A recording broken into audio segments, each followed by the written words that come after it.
Un saludo a todos los compañeros del grupo de microcontroladores. Mi nombre es Gabriel Enrique Mangones Toscano y en este video quiero explicarles brevemente cómo se ha desarrollado la actividad de automatización de un laboratorio biológico de acuerdo con la guía de actividades. Los compañeros del grupo somos Humberto Antonio Rojas, Johan Murillo, Wesley José Sarabia y mi persona. Somos parte del grupo 23.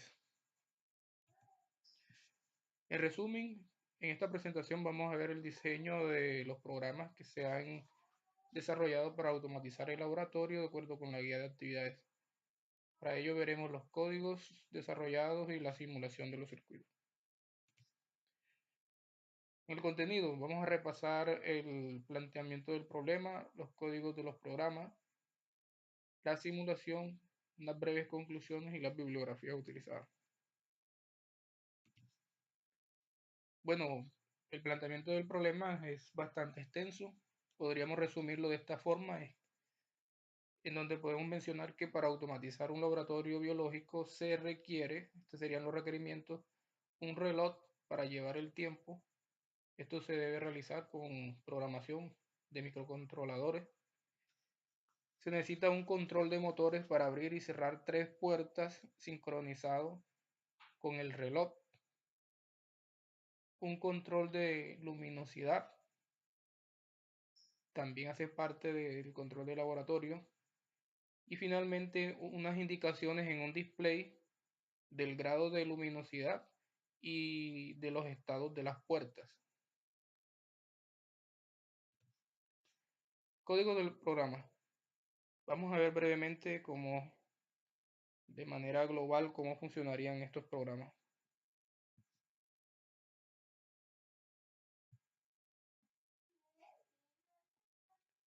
Este es el programa Proton IDE, en el cual aquí podemos ver los diferentes programas que se han desarrollado.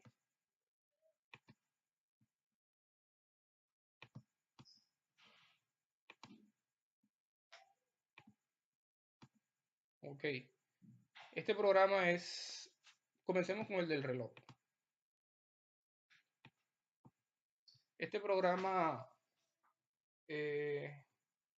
básicamente comenzamos declarando unas variables A, B y C, las cuales le asignamos algunas de ellas valores de 0, abrimos puertos, los hacemos salida, en fin, son las declaraciones. En sí, ¿qué hace el programa para calcular el tiempo? Bueno, todas las variables, por ejemplo, la variable B comienza en 0. Por lo tanto, cuando el programa inicie va a ignorar esta parte porque solamente trabajaría cuando B sea igual a 6. ¿Por qué 6?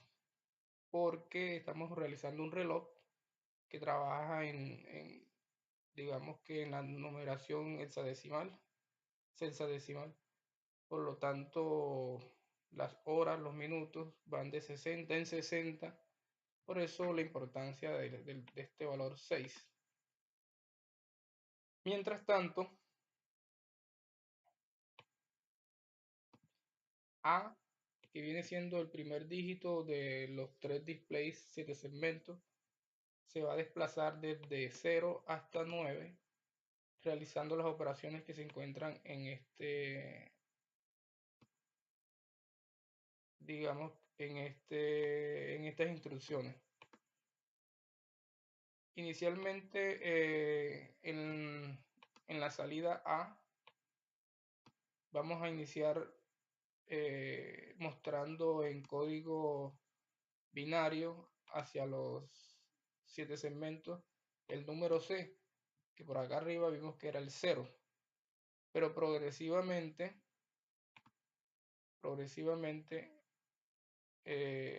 vamos a ir aumentando la salida con estas instrucciones, en donde vemos que al primer dígito le vamos a ir agregando 16 unidades en el puerto B para ir aumentando los dígitos. Vamos a ver un poco el circuito del reloj.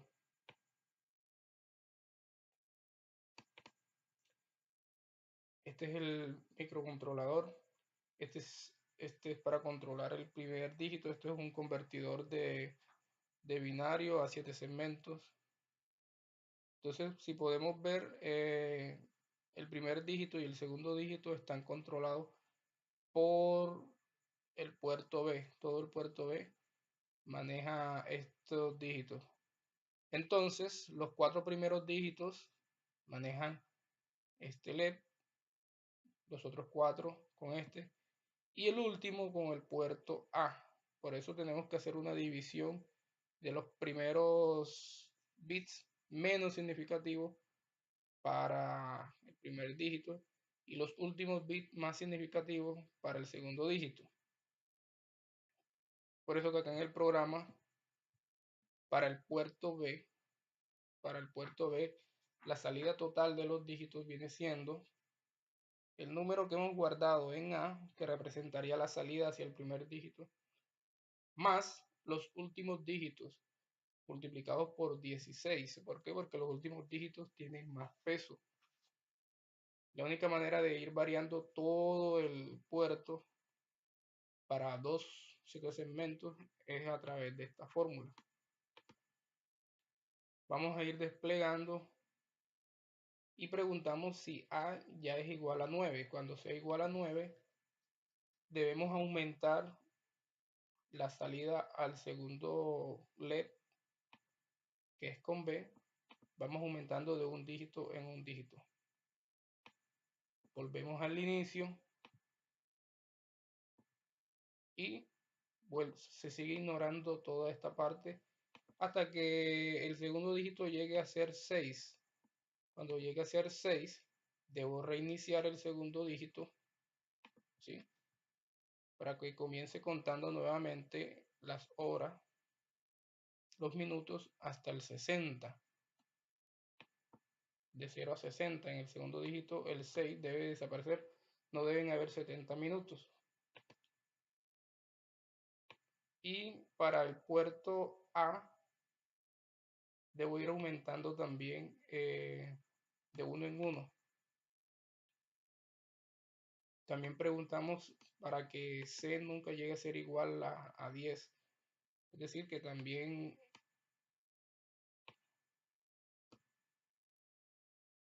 la salida por el puerto A nunca pase de 9 horas. Por eso preguntamos acá arriba que si C, que es el último dígito, es igual a 10. Si eso es así, antes de que se despliegue en el 7 segmentos, reiniciamos. Como C es el dígito en el cual se ven las horas, solamente vamos a manifestar 9 horas. Por eso esta parte del código. Eso en cuanto al reloj. Ahora los motores.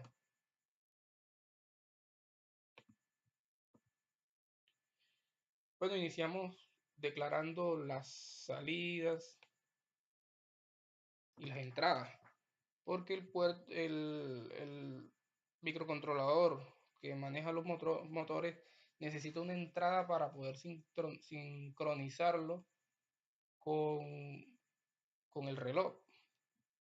Entonces por aquí debe haber una entrada. Vamos a buscarla. Esta. Efectivamente.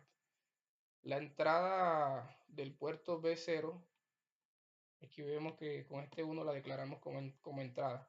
De ahí vamos a tomar una señal que provenga del circuito del reloj para ir contando unos pulsos que nos permitan orientarnos y saber por dónde va el reloj. Acá lo podemos ver.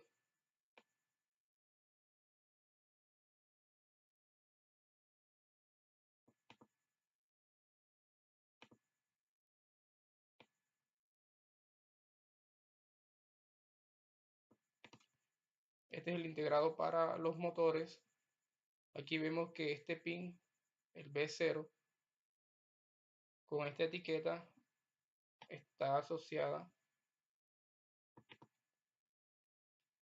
a la salida del puerto B, a la menos significativa. ¿Por qué la menos significativa? Porque es la que varía cada vez que va pasando un pulso. Prácticamente es una señal que varía cada vez que el primer dígito va cambiando. Varía de uno en uno. En cambio que los dos van variando cada 2 pulsos, cada 4 pulsos, de acuerdo al peso binario que tienen cada una de estas salidas.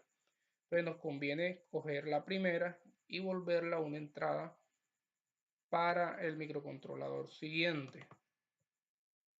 El microcontrolador siguiente ve esta variación continua y solo basta hacer que este microcontrolador cuente los pulsos que van llegando a ese puerto. Los demás son declaraciones de salidas de todo el puerto B. Están todas de esa forma porque a medida que iba necesitando una salida la iba anexando. Pero también había formas de declararlas todas en una sola instrucción. Hacemos una variable llamada t, que es en donde vamos a ir almacenando la cuenta de los segundos. ¿Cómo la almacenamos? Hacemos o habilitamos una interrupción. Cada vez que llegue un pulso, el programa se interrumpe y se va a la rutina X. En la rutina X, comienza desde aquí, aumentamos a t de 1 en 1. Y luego esto es para normalizar otra vez la interrupción para que el programa siga en el lugar en donde había quedado. Esto es una condición para resetear todo el reloj cuando ya pasen de 120 pulsaciones. En ese momento hacemos que t sea igual a 0. Mientras tanto, lo único que va a ocurrir es que t va a ir aumentando de 1 en 1. Entonces, a medida que se desarrolle esta simulación, siempre cada pulso es una interrupción y cada interrupción es un conteo. Cada conteo se guarda en t. Vemos que t comienza en 0. Seguidamente, los motores van a contar con unos códigos donde todos estos puertos fueron declarados como salidas. Y cada motor necesita 2 salidas para poder funcionar. ¿Por qué? Lo vemos en el circuito. Aquí tenemos unos drivers que son unos integrados L293D que hacen estos drivers de acuerdo a los 2 entradas que tienen, me controlan la dirección en la que se mueve el motor. Debemos poner un 1 en una de las entradas y un 0 en el otro. Y cuando queremos invertir el giro, el microcontrolador debe invertir la salida. Poner el 1 en donde estaba el 0 y poner en el 0 el otro valor para poder invertir el giro. Si las dos salidas las dejamos en 0, 0 o en 1, 1, el motor se queda quieto. Este integrado internamente maneja 2 motores. Viene equipado con 2 circuitos iguales en su interior. Por eso aquí tenemos 2 motores. Para el tercer motor, pues nos tocó utilizar un integrado de estos drivers, uno más, y dejar las otras entradas libres. Entonces lo único que tenemos que hacer es ir enviando salidas de manera ordenada a estos puertos, al puerto B, de manera ordenada para poder conseguir la secuencia de activación de los motores. Y para que esas secuencias estén sincronizadas con el reloj, ya vimos que estamos contando los pulsos que vienen del reloj y de acuerdo a, digamos que unos cálculos que hemos hecho por tanteo y probando, experimentando, aquí tenemos los momentos en los que se debe encender el motor. Entonces, cuando vayan cuando la cuenta vaya por 30. Estos puertos manejan un motor. Cuando vaya por 41, lo mismo. Siempre dos salidas para poder controlar un solo motor. Lo mismo para cuando vayan 60. Cuando la cuenta vaya por 71, 73, 90, 101, 103, 107 y 120, que ya es el apagado del último motor. Aquí vemos que las dos salidas están en 00, lo que implica que el motor se queda quieto. En ese momento, cuando la cuenta llegue a 120, es cuando la interrupción, cuando ocurra, va a preguntar si T es mayor a 120 y en ese momento se va a resetear el tiempo y por ese motivo la secuencia va a esperar nuevamente llegar hasta 30 para volver a repetir el mismo encendido de los motores en los tiempos que ya hemos cuadrado, de tal manera que den igual a como lo plantea la guía. Y los unos y los ceros lo hemos ubicado aquí en las salidas asociadas a cada uno de los motores en el orden correcto para que el motor se mueva en la dirección que pide la guía. Ok. Y por último, el tema del sensor de luz. Este código inicialmente era bastante pequeño porque solamente pedían allí un sensor de luz, pero en vista de que ese dispositivo contaba con un display, lo utilizamos para poner los otros requisitos de visualizar las variables o los estados más bien de los motores. Ahí se extendió el programa un poquito más, pero inicialmente para el tema del sensor de luz, lo único que necesitábamos era declarar una variable de entrada analógica. Eso está declarado aquí. Una entrada analógica en el puerto A0. Unas variables de apoyo que más adelante nos sirven para poder desarrollar una secuencia. Pero básicamente la conversión del sensor de luz es esto. Simplemente imprimimos en la pantalla display, en la columna 1, en la fila 1, la palabra LM, la relacioné con los lúmenes. Tomamos a la variable L para almacenar la entrada analógica dividido entre una constante. La constante, este número es el que el programa genera cuando la entrada llega al máximo, o sea, cuando el canal de entrada tiene 5 voltios. Entonces sale este número, 32.704. Entonces, de esta manera estoy volviendo este valor en un valor que varía de 0 a 1. Nada más. Y luego, para llevarlo a porcentajes, utilicé esta fórmula, donde el porcentaje va a ser igual a 100 multiplicado por esta diferencia, que es el valor 2 menos el valor obtenido en la ecuación anterior. De eso, ya P estaría relacionado con la entrada analógica de la variable de la luz y varía de 0 a 100. Finalmente, con este código lo que hago es mostrar a P en este lugar de la pantalla. Dejar que se manifieste esa visualización por este tiempo determinado y luego el ciclo se sigue repitiendo. ¿Cómo se muestran los estados de las puertas? Bueno, vale la pena ver cuál es el circuito para la luz. Este sería la fotocelda, este sería la entrada a 0, este sería el divisor de voltaje con el cual estoy haciendo pues, la lectura de la variación de voltaje. Y el circuito de salida, la guía nos dice que es encender una lámpara para que haya más luz en caso de que la luz empiece a bajar a un grado de 40. Entonces con este con este dispositivo de Proteus podemos simular ausencia o presencia de luz de una manera u otra más o menos analógica. Este sería el circuito de salida. Y acá sería, bueno, la pantalla LCD.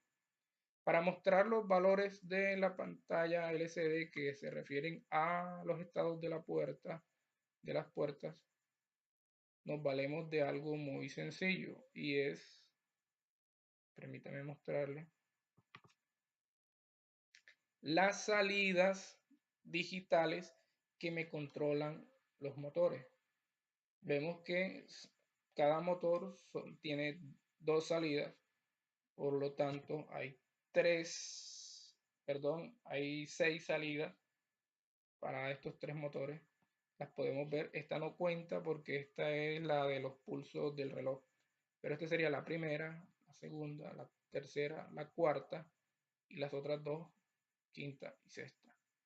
Con estas 4 controlo este microcontrolador, perdón, este driver, y con estas dos se controla este driver.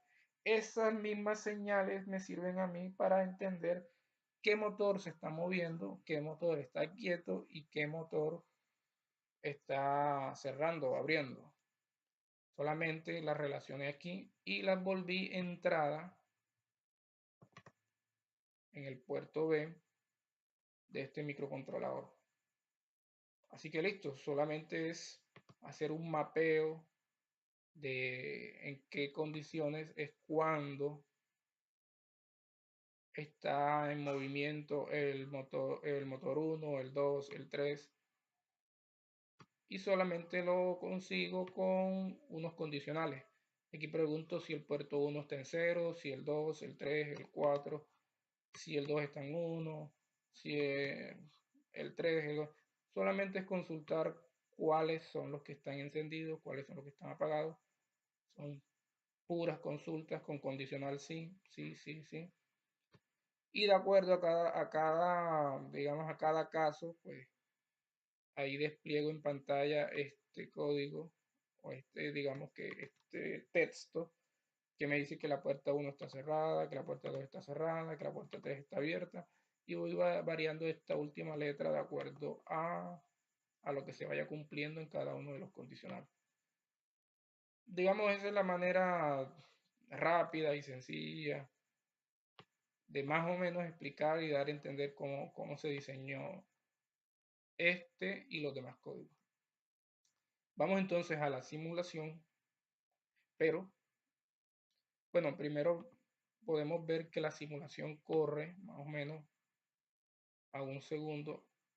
Aquí podemos ver más o menos las tres cosas: los motores, los displays de segmento y el display.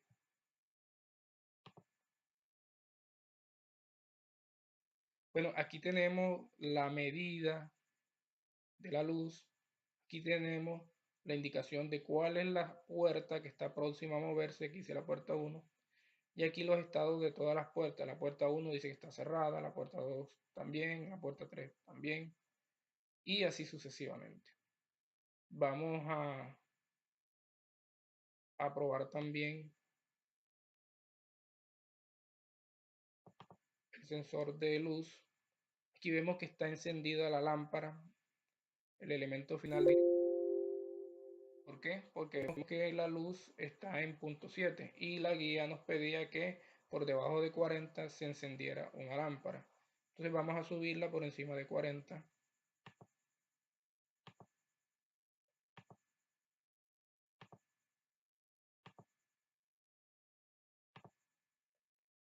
Aquí ya tenemos que está en 66 como nos dice el display, y ya vemos que la lámpara se apagó porque se abrió este relé.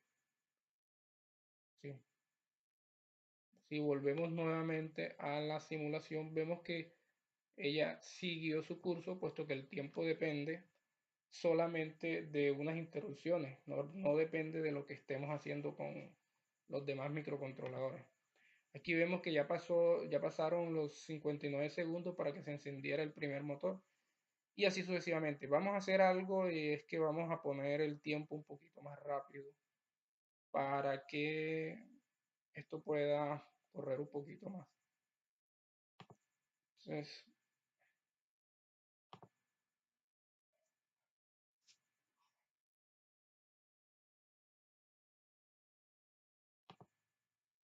aquí en el reloj,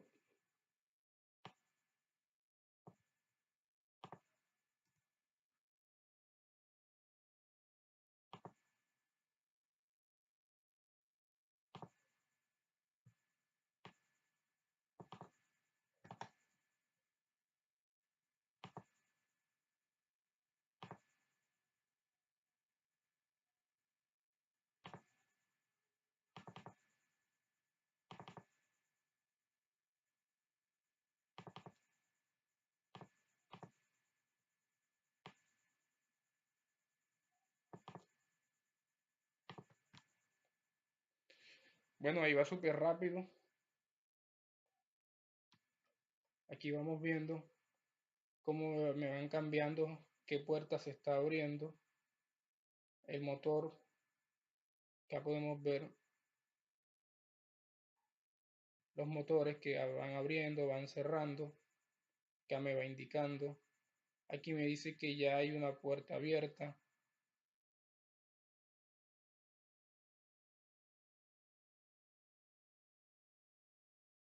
Aquí finaliza el primer ciclo porque ya pasó de 3 minutos 58, ahora se empieza a mover otra vez desde el primer motor, ¿sí? Luego van a continuar el otro motor, aquí ya dice que este está abierto, siguen los otros dos. La idea es que todo el ciclo se repita dos veces en 7 minutos 58 segundos. Y aquí tenemos 7 minutos y ya se van a acabar los 58 segundos. Listo. Aunque cíclicamente,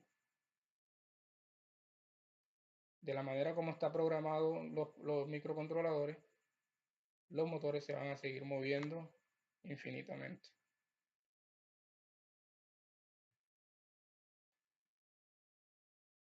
Ok, en vista que ya hemos visto un poco acerca cómo funciona el código y hemos visto cómo su funcionamiento, ¿qué conclusiones podemos dar acerca de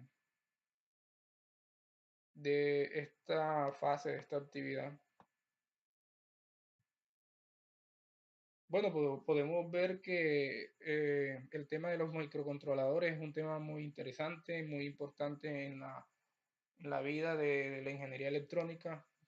Podemos ver cómo problemas aparentemente complejos tienen eh, una solución viable en el tema de la programación. Hemos visto cómo hemos crecido desde el comienzo cuando teníamos la dificultad con los programas en Simulproc, los cuales dieron bastante problemas a cada uno de los estudiantes para resolverlo, pero nos abrió el pensamiento lógico, el razonamiento, la manera, digamos que esa lógica matemática para poder enlazar una cosa con las otras, y el resultado lo vamos viendo en este ejercicio. Entonces podemos concluir que para lo que se necesita resolver como problema general del curso, el tema de la automatización del laboratorio biológico, los pasos que se han ido dando han sido consecuentes, han sido lógicos y los resultados los vemos reflejados en este ejercicio, la manera como hemos podido llegar hasta este tipo de soluciones que nunca hubiésemos imaginado que íbamos a encontrar. Sí, esa es como mi conclusión, mi percepción de lo que he percibido en el transcurso de este curso y sobre todo en el transcurso de esta actividad. Bueno, estas son las bibliografías, las que nos presenta el curso. Hay muchas más, no caben aquí en esta pantalla ahorita mismo, pero también hay algunos videos muy interesantes que los compañeros también han compartido. Les agradezco a todos entonces y será hasta la próxima, hasta el próximo ejercicio.